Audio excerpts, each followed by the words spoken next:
Assalomu alaykum azizlar. Bugun yana o'sha ko'rsatuvlarni davom ettiramiz. Bugun jahonda bo'layotgan jarayonlarni kuzatib turgan bo'lsangiz kerak. Ko'pchilikda jahon siyosatiga, jahon iqtisodiga qiziqadigan ziyoli odamlarda har bir insonda savol tug'ilyapti. Nima bo'lyapti? Buni oqibati nima bo'ladi degan. Bu savollarni tahlil qilish uchun ma'lumotlarni tahlil qilish kerak. Bugun shu mavzuda juda katta ko'rsatuv tayyorlagan edim. Shunga sabr bilan ko'rsangiz, ko'p savollaringizga javob olasiz. Bugungi dasturimiz Yaqin Sharqdagi eng murakkab va ta'sirli doirasi keng bo'lgan davlatlardan biri Erondagi vaziyatni tahlil qilish.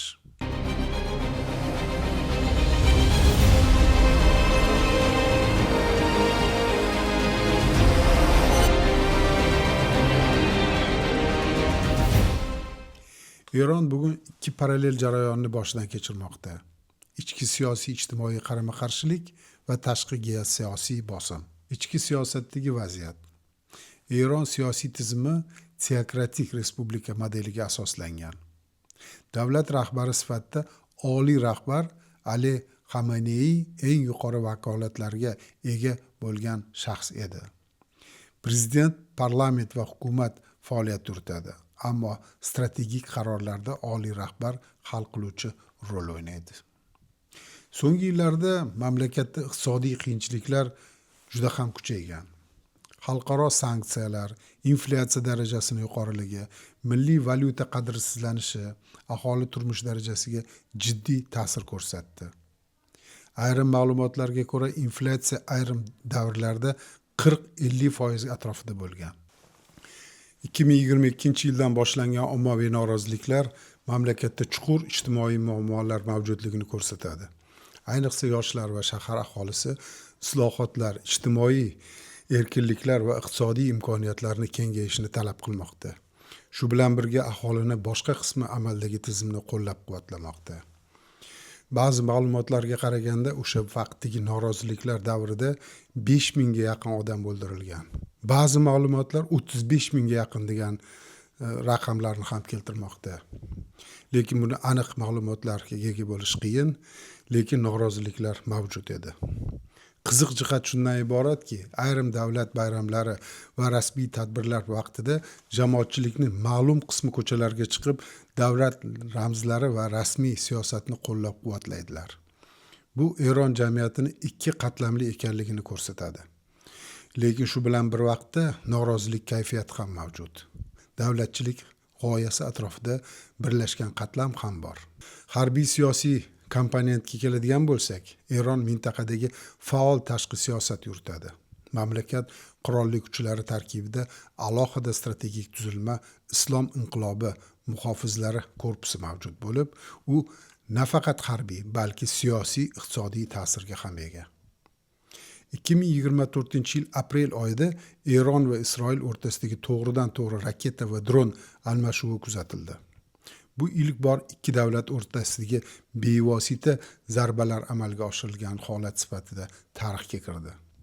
Isroil tomon Eronga tegishli obyektlarga havo zarbalarini bergan bo'lsa, Eron yuzlab dron va raketalar bilan javob qaytardi.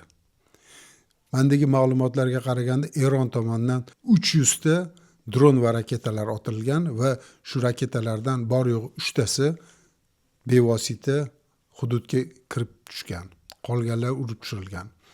Bu o'sha vaqtda Isroil tomonidan havo muhofazasini amalga oshirilganligini natijasi bo'lgan. Lekin men o'ylaganimdan farqlicha bu vaqtda Eron bor yo'g'i Isroilni himoya mexanizmini o'rgangan. O'z nomi bilan aytadigan bo'lsak, razvedka qilgan desak mubolag'a bo'lmaydi. 300 ta raketa yoki dron bilan mutlaqo bir davlatni havo tizimini o'rganish o'zini o'zi oqlaydi. Bu voqealar mintaqadagi xavfsizlik arxitekturasini jiddiy sinovdan o'tkazdi. Yaqin Sharqdagi Eron qo'llab-quvvatlaydigan guruhlar Livanda, Suriyada, Iroqda va Yaman hududlarida ham faol. Shu sababli har qanday to'qnashuv keng mintaqaviy inqirozga aylanish xavfini saqlab qolmoqda. Eron rasmiy ravishda o'z harakatlarini javob chorasi sifatida baholadi. Isroil esa buni xavfsizlikka tahdid deb hisoblaydi. Shu bilan birga AQSh mintaqadagi harbiy bazalarni himoya qilish maqsadida qo'shimcha kuchlarni joylashtirgan. AQSh va Eron o'rtasidagi munosabatlar yadroviy dastur masalasi tufayli yillar davomida keskin holatda qolmoqda. Yadroviy kelishuvning taqdiri sanksiyalar va neft eksporti bu qarama-qarshiliklarning asosiy nuqtalari hisoblanadi. Eron rahbariyati hozirda ikki frontda bosimga duch kelmoqda. Ichki iqtisodiy va ijtimoiy talablar, tashqi siyosiy to'qnashuvlar. Ali Xamenei boshchiligida tizim barqarorlikni saqlashga harakat qilgan edi. Davlat apparati va xavfsizlik tizimi kuchli edi. Ammo Isroil Eron harbiylaridan biri orqali va Tehron ko'cha svetoforlarini va kameralari orqali ma'lumotlarni yig'ib, Eron davlat rahbari Xamenei va qator yuqori lavozimdagi harbiylarni, eng achinarlisi maktabni va unda o'qiydigan 165 nafar yosh qizaloqlarni yo'q qildi. Buni sababini tushunish juda ham qiyin. Ba'zilar bu Epstein voqealarini davomi deb ta'riflayapti. Isroil tomoni esa birinchi bo'lib bu hududda harbiylar bor edi deb bahona qilishga urindi. Lekin oxiri tan olishga majbur bo'ldi. Mani fikrimcha, shuncha urushlar davrida bolalarni yo'q qilinishi kechirib bo'lmaydigan holat. Buni Amerikani o'zida ham noroziliklar bo'lyapti. Bir harbiyni Senat idorasida qo'llarini sindirib tashashdi. Shu gapini, shu bo'layotgan jarayonda xatoligini gapirgani uchun.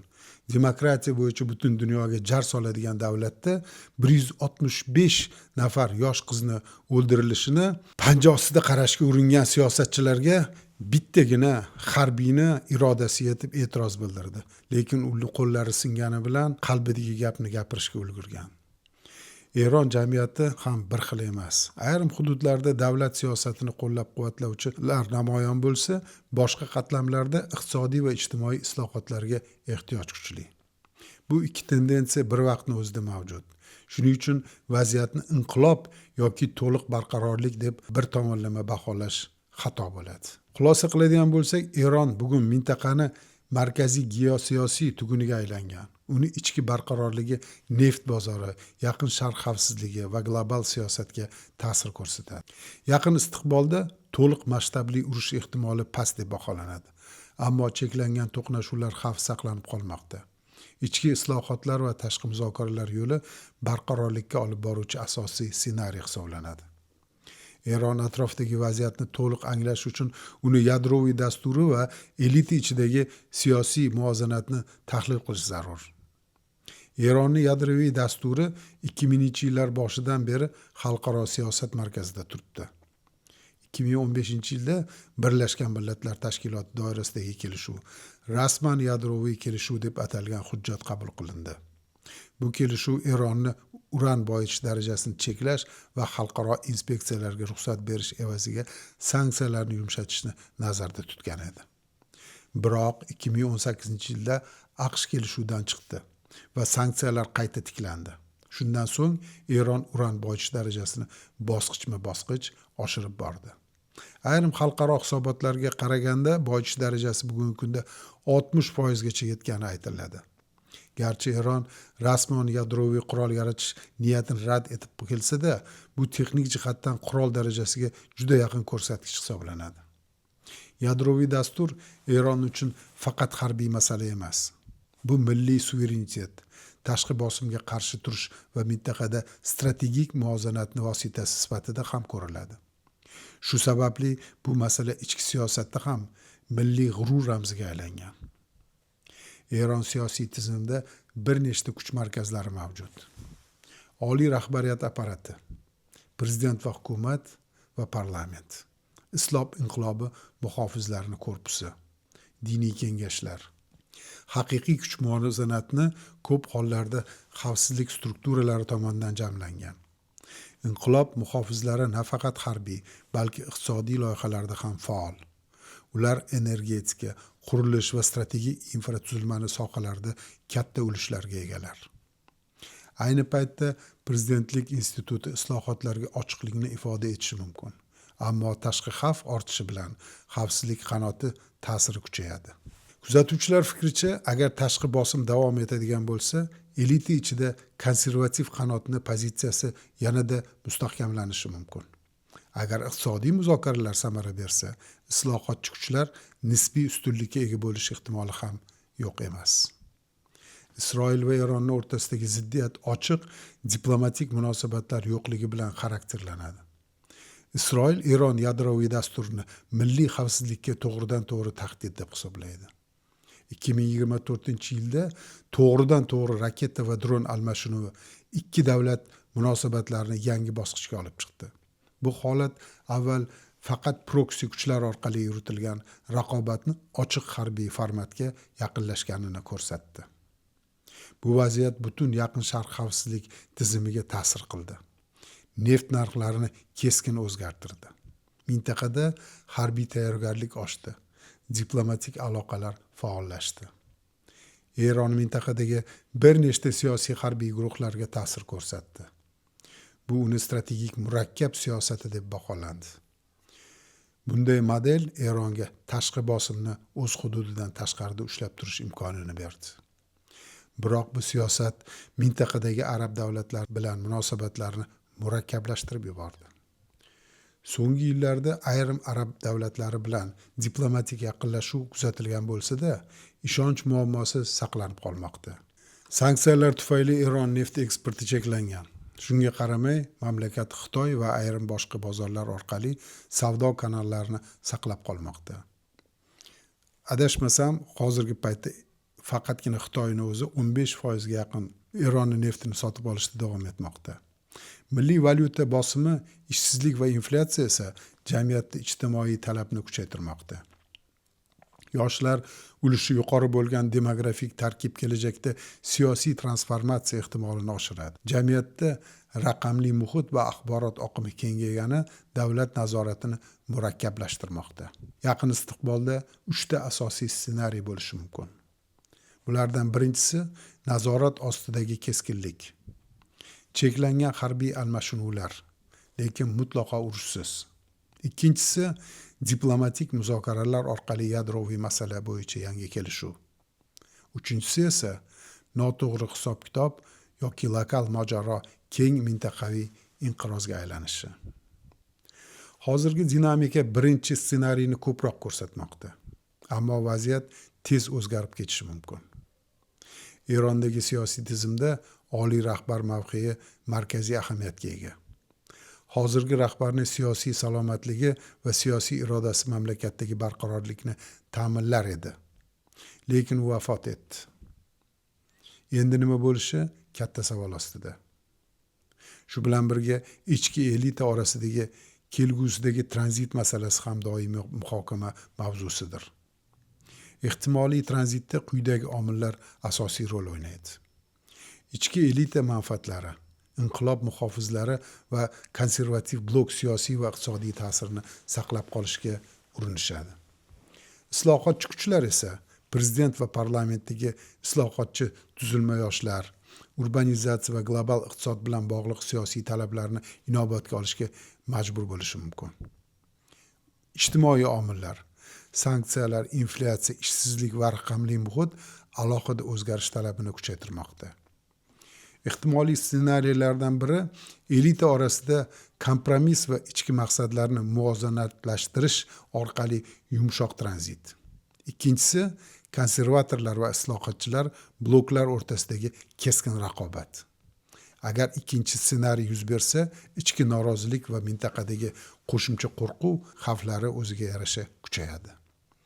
Oliy rahbar lavozimida o'zgarish Eronning ichki va tashqi siyosatini shakllantiruvchi eng muhim nuqta hisoblanadi. Ssenariylar quyidagicha bo'lishi mumkin.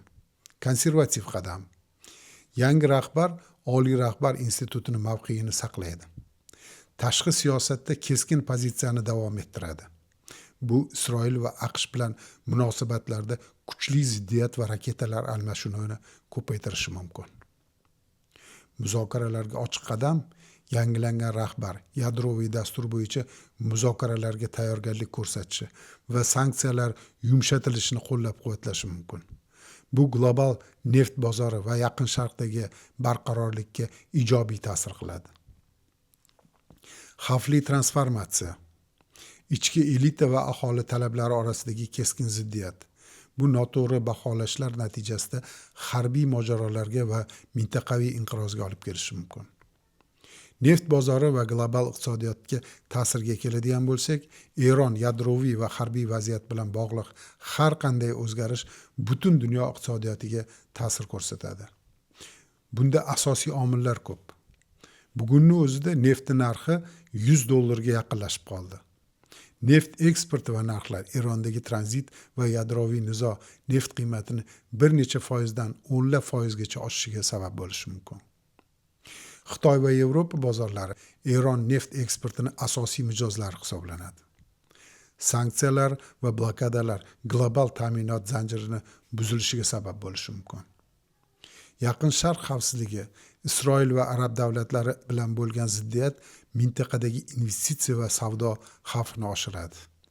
Axborot va ommaviy fikrlarga keladigan bo'lsak, bugungi kunda Eron aholisini bir qismi milliy bayram va diniy marosimlarda nishonlab, o'z madaniy va milliy identifikatsiyasini saqlab qolmoqda. Shu bilan birga boshqa qism aholi iqtisodiy va siyosiy noroziliklarni bildirishmoqda. Bu ichki siyosiy muvozanat va kelgusida elita va aholi o'rtasidagi kuch balansini ko'rsatadi. Eron Islom Respublikasi sifatida mintaqadagi geosiyosiy qudratni saqlash va kengaytirishga harakat qilmoqda. Buni asosiy yo'nalishlari milliy xavfsizlik va harbiy salohiyat. Eron o'z territoriyasini himoya qilish va strategik raqiblarga qarshi turish uchun katta harbiy byudjet va yadroviy dasturlar bilan jihozlangan. Siyosiy ta'sir va shiyalar bilan alyanslar Livandagi, Iroq, Suriya va Yemendagi shiyalar guruhlari Eronning mintaqadagi ta'sirini mustahkamlaydi. Yadroviy dastur va sanksiyalar Eronning yadroviy salohiyatini, mintaqaviy qo'rquvini kuchaytirmoqda va AQSh, Yevropa, Yaqin Sharq davlatlari bilan muzokaralarni murakkablashtiradi. So'nggi vaqtlarda Eron harbiy salohiyatini ko'rsatish maqsadida raketa va dronlardan foydalanishni kuchaytirmoqda. Ma'lumotlarga ko'ra, 2026-yil mart oyida Eron Yaqin Sharqdagi qator strategik nuqtalarga raketalar bilan zarba urdi.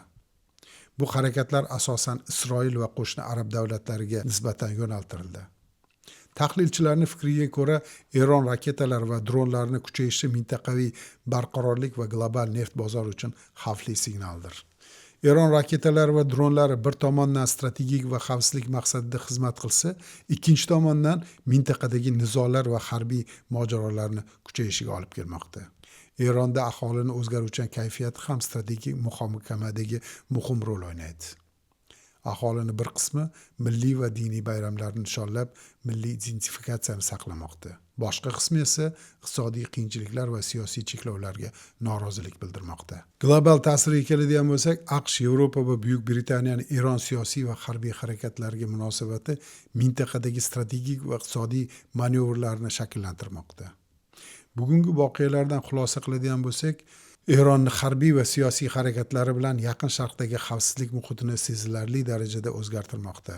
Raketa va dronlar tahdidi, ichki siyosiy noroziliklar, iqtisodiy qiyinchiliklar va global neft bozoriga ta'siri bir-biri bilan chambarchas bog'langan.